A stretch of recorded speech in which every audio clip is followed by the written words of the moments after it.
Hi investors! Guess what? Our spring multi-investment review is out.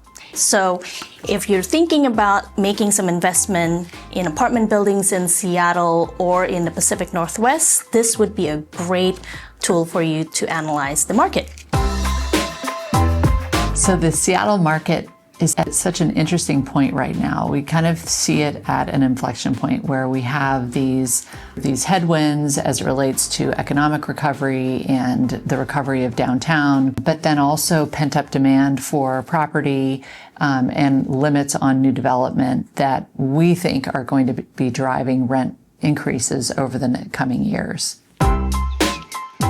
This market continues to outperform the national markets. We're not in our total booming days of yesteryear, but we're still continuing to see consistent growth.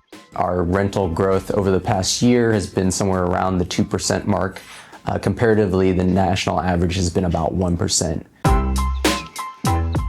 There is a ton of supply coming to market in the next year, and that has really depressed rent growth. But pretty quickly, if you look at the number of units that are in the permitting pipeline and are forecasted to come onto market really after this and next year, it's really going to fall off a cliff. And because of that, we still have a housing shortage in this area, and there's just no way with the supply and demand that there can't be rent increase in 2026 and going forward.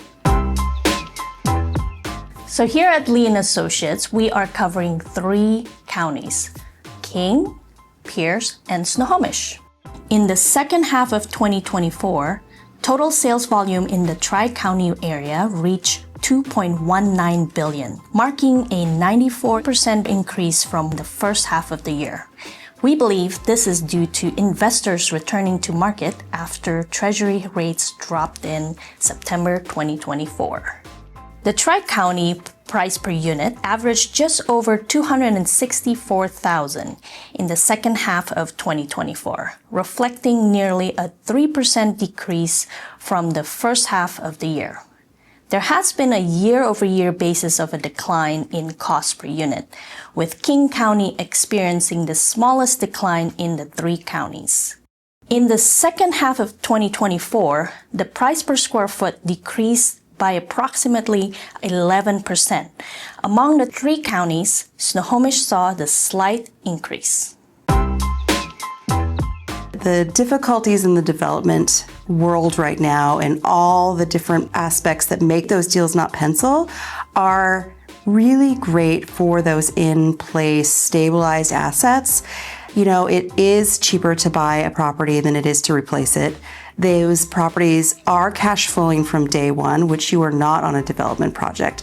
So when you look at that from an investor perspective, I mean, what we deal with here at Lee Associates is really those stabilized, assets that are in service, that are operating well.